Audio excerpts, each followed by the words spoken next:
Noong ika-4 ng Oktubre, taong 2020. Isang pangarap ang isinilang isang samahan totoo sa pangunguna ni na Supremo Dads Kiram. Itinayo ang tres kanto sa paggalang at pagkakaibigan. Unang berso, dito sa tres kantos pantay-pantay ang bawat isa.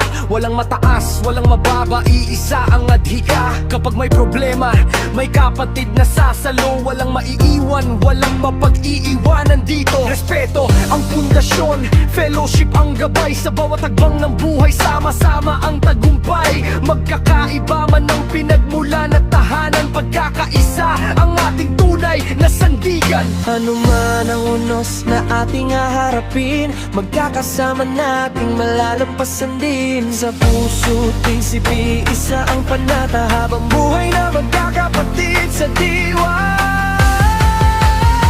Tayo ang tres kantos, so isang puso't pangarap, magkakasama sa hirap, sa tagumpay at pagkarap.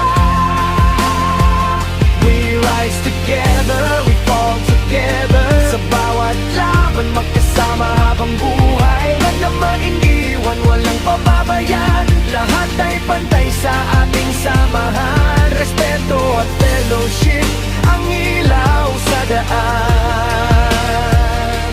Tres kantos, magpakailanman. Ikalawang verso mula Luzon, tahanan ng mga tigre na matapang. Visayas, mga cheetah na mabilis at maaasahan. Mindanao, mga leon na may tapang at dangal. Tatlong sulok, iisang layunin at pangalan. Magkakaiba man ang ating pinagmulan, iisa ang tibok ng ating samahan. Sa bawat pangarap at bawat tagumpay, tres kantos ang ating gabay. Kapag ika'y nanghinay, may kapatid na aalalay. Kapag ika'y nadapay, may gabay na mag-aakay. Hindi lang samahan, kundi isang tahan na may tunay na malasakit at pagmamahalan.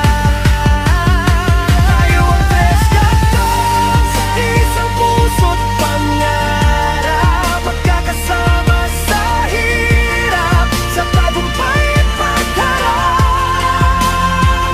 We rise together, we fall together. Sa bawat laban magkasama habang buhay. Huwag mang maiwan, walang pababayaan. Lahat ay pantay sa ating samahan. Respeto at fellowship ang ilaw sa daan.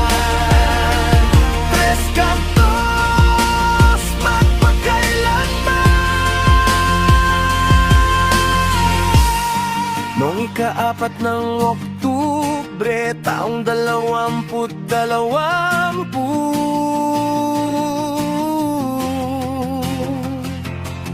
Isang pangarap ang nabuo at patuloy na tumitibay.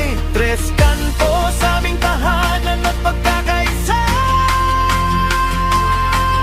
Habang may pagmamahal, mananatili kang buhay.